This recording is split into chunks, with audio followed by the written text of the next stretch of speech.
Happy Wednesday, everybody. Today, I'm going to talk about exactly what the title of this video suggests. Optimizing your team while going through a transition. I want to give you some ideas about how to optimize talent and personnel when you're going through any sort of transition. And that could be either you're leaving your firm to go to another firm, you're merging with another team or business, you're acquiring a business and adding people.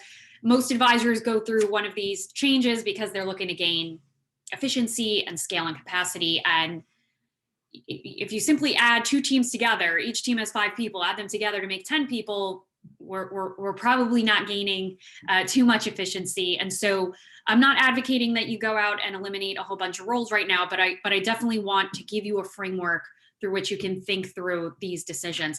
The first thing I'll say, and this is, there's always a precursor to the first thing. The first thing is, I'll make these 2 blanket statements. Teams tend to be overstaffed in our business. Most of the advisors who grew up in the broker-dealer channel, especially the insurance broker-dealer channel, haven't been able to, or haven't traditionally been able to, gain capacity and scale through technology. And so every time there is a challenge or a problem, they threw human capital at the problem, meaning they keep hiring people.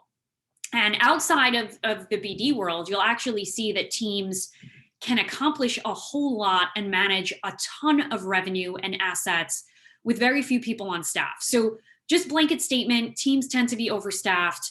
And then secondly, no matter how many times advisors go through segmentation exercises, most of the problems, the challenges in the organization somehow filter back or can be traced back to issues with segmentation and service, meaning there are a ton of clients that are in the practice managed under your organization who are not profitable to the organization or are basically breaking even if we look at the amount of revenue they generate with the service that they're receiving by you and other professionals on the team. So before you even start to think about this, no matter what transition you're going through, understanding key performance indicators like revenue per client or household, revenue per client segment, profitability per client segment.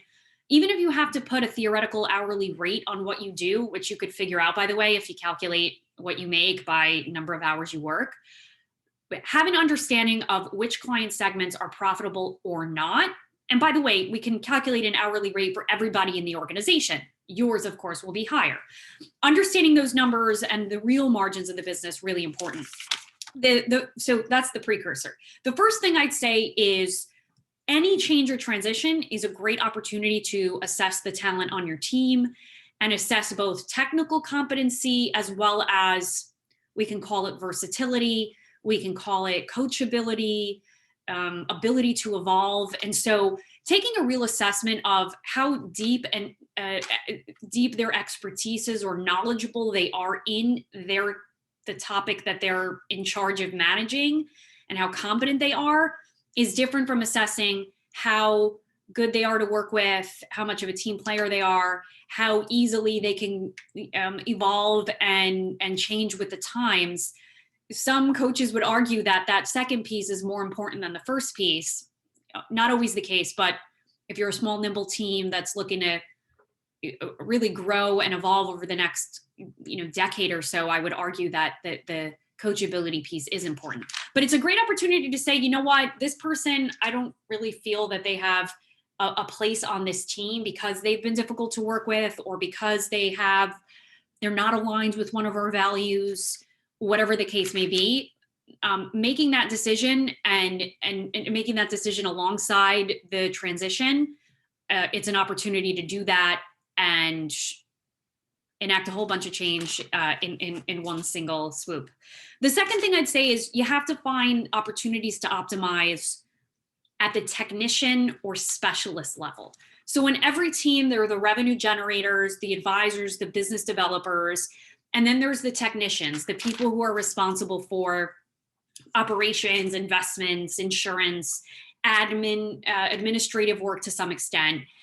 And that is the opportunity. It's in those roles where there is an opportunity to optimize and combine roles. And so what I encourage you to do as you're looking to go through a transition is keeping in mind that you're going to have to find optimization points at the ops level. So the people who are actually trading, servicing accounts, and to some extent at the investments level. So the people who are in charge of investment philosophy, overseeing portfolios. Hopefully you're not portfolio constructors, but those are the places where you're going to get the biggest capacity lift and optimization. And so number one, assess whether you are using technology as efficiently as you possibly could be. I can't tell you how many times I've worked with teams who have access to InvestNet or access to some of these really, really effective and efficient tech stacks and don't leverage them effectively, meaning they're still creating models and portfolios for new clients that are coming on board. And even some of the teams that have transitioned to a models-based investment management approach are still managing like 16, 17 models, which is crazy. And so you can find optimization points there. And once you've leveraged technology to be able to trade at a not an individual account level, then you're going to want to look for opportunities to combine people in investment operations roles and investment management roles. The third thing I'd say is, as an industry, I've heard this a lot from advisors. They hire service people or ops people with the thinking that those people always need to develop into a revenue generating role. And I believe that's the wrong way to think about it. We need, especially if you're running a wealth management business independently, you need really strong, really technically competent ops people, service people who don't have an interest in being an advisor perhaps, or being a business developer, or really engaging with clients, but really enjoy the technical aspects of servicing business and being behind the scenes. You absolutely need really strong people in those roles who don't want to evolve out of those as quickly as possible. Look for those people. If you're going through a transition, replace people who do not want to do those roles for the rest of their career and find people who do. That's not exactly a popular opinion, but in my experience, that seems to work best. And the last thing I'd say is this is an opportunity for you to redefine and reframe roles in your organization. If you gain capacity through the use of technology because you've added other really technically competent people on your team, then turn those people who maybe they're like an associate advisor, you're not exactly sure what to do with them, or maybe they're client service, turn them into relationship managers, people who are completely and wholly responsible for ensuring that the client has an amazing experience. They're preparing paperwork. Maybe if they're really good and licensed, maybe they're, hosting an annual review for the client, but they are really responsible for handholding that client throughout the year.